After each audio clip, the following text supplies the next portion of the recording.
Well, we welcome in Roch Kubatko, who covers the Orioles for the Masson Sports. And Roch, you take a look at that montage from last year, 2022 trade deadline, where the Orioles followed the plan. Mike Elias talking about that, but they got a lot of criticism considering how competitive they were last year and on the periphery of that playoff race. How has that deadline shaped the 2023 season, and what's the plan for this year? Yeah, I feel like there was so much heat that Mike Elias actually flew into Texas to talk to the team and kind of explain, hey, I still believe in you guys, but we're still looking ahead as well. And it really has kind of shaped this team. I mean, trading Jorge Lopez was not popular with fans for sure, an all-star closer.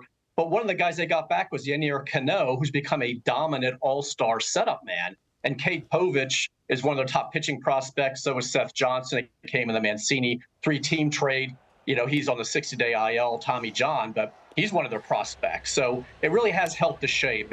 And by moving Mancini, they freed up that DH spot, which they still use on a rotating basis this year. And with Lopez, it allowed them to move up Felix Bautista, kind of audition him as a full-time closer. And I'd say that went pretty well. He's an all-star closer now, and he's having a historic season, the second best strikeout rate per 9 innings in MLB history.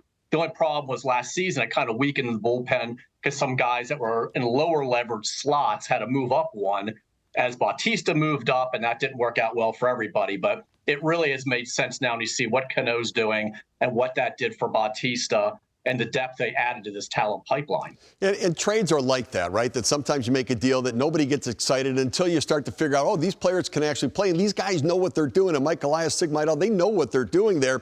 But I guess the question is, what are our expectations for this year? Last offseason, they made moves. They bring in Adam Frazier. They bring in Kyle Gibson. They bring in Ryan O'Hearn. And I remember talking to Mike Elias. He said, well, these were significant acquisitions for our team. And I kept thinking, so significant for me was Aaron Judge, Carlos Correa, Xander Bogaerts. But yet these guys have all impacted the team. But how aggressive are they going to be at the deadline this year? Yeah, it could be very similar. They're not big, splashy moves, but they're always looking to upgrade. And I feel like they're still looking at their bullpen, which, again, is not going to be a big, splashy move. But they want to get stronger in that middle inning area because they've got the two dominant guys in the back end that we talked about. But getting them the ball, getting them a lead has been a little tricky at times. Mike Bauman's done great converting from starter to a shorter spurt relief guy. And they brought in Fujinami, of course, but they're still testing him to see what they actually have as a rental. So I think they're still going to address the bullpen. And this could end up being like a 2014 situation. You'll recall they didn't make a big move for the rotation, so they went out and got Andrew Miller, and they shortened the games even more with another dominant reliever. I think they would love to do that. And they will look at the starter market still. They have been. But it's going to have to be a real difference maker atop the rotation and somebody they're comfortable with where they don't have to give up too many of their prospects for, because there's no reason to go ahead and bring in another back end of the rotation guy. It would have to be a real difference maker. Then you figure out, how do we make room? We go with a 6-man. Tyler Wells has already exceeded his career high in innings. His last 2 outings, he struggled, didn't get nearly as deep as he had been, but he said he felt strong. Do you provide more rest for him? How do you make that work? But I really think they're really focused more at this point, if you were ranking them, on bullpen to strengthen it, to shorten those games and aid the rotation. All right, so I've got an impact starting rotation guy that might be a fit for them. He pitches in Los Angeles with the Angels. Shohei Otani, he certainly would go to the front of that rotation. And they're a farm system that has the prospects to do it. They have 8 position players on the top 100 prospect list. And they don't have a lot of controllable pitching, but they do have Grayson Rodriguez. You mentioned Tyler Wells. There's a deal to be made there. They could make the deal. How much will they be in on this? Because there is some speculation they're at least kicking the tires on Otani. Yeah, that's the due diligence thing, which Mike Elias openly doesn't give us a lot of information on what's going on behind closed doors, but he will listen on anybody. He will make calls on anybody. That's what you do. That's front office malpractice if you refuse to do that.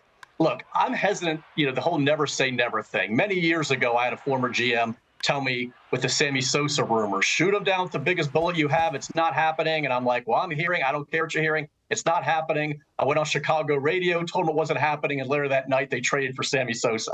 So I'm still scarred from that experience. That was a long time ago. But this one would really surprise me because it would totally go against what Mike Elias has done, what he would have to give up from a farm system they've worked so hard to build up for a 2+ month rental, and that's all he would be as a rental. He's not staying. They're not re-signing him. He's not staying in Baltimore.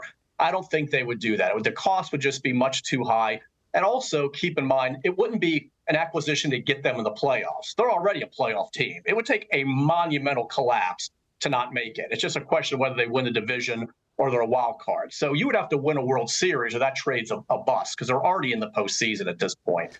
Yeah. I don't see it happening. I do see him listening, saying, hey, what would it take, whatever. And they, on paper, yes, they have the pieces of their farm system, but I would be really, really surprised if they were seriously aggressively pursuing Otani. You know, Roch, when you rebuild, sometimes your position players are ahead of your pitchers are ahead of your position players. They've got 8 position players in the MLB.com's top 100 prospect list. The idea of maybe moving some position players for a pitcher, Jazz Chisholm for Zach Gallen trade, Tyler O'Neill for Marco Gonzalez trade. We've seen some of those in the past with pitcher for position player.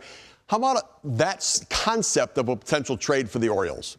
They could. They have so much depth, especially in the infield and the farm system. And they've got, the outfielders have been built up as well. And yes, they're definitely ahead of the pitchers if you look at any top 100 or their top 30 lists from different outlets.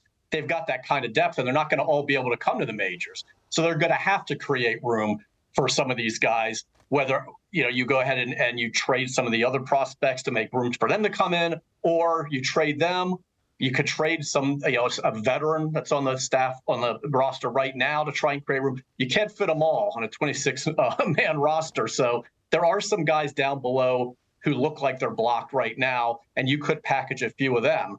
But again, it depends on, how many another team's asking for. They all see the depth that's in the system now. But it would totally make sense to take a couple of these guys, let's say a couple of the infielders who right now would be blocked, and say, okay, we'll package them for a guy. And they could go ahead and if they want to get that starter, and then you keep your fingers crossed that you don't get burned too badly. Also, I still remember the Glenn Davis trade with Steve Finley and Harnish and Schilling. That one, but that's going way back. But those are still the trades where you kind of keep your fingers crossed that you don't end up regretting later. But they do have so much depth and guys blocked right now, these young prospects.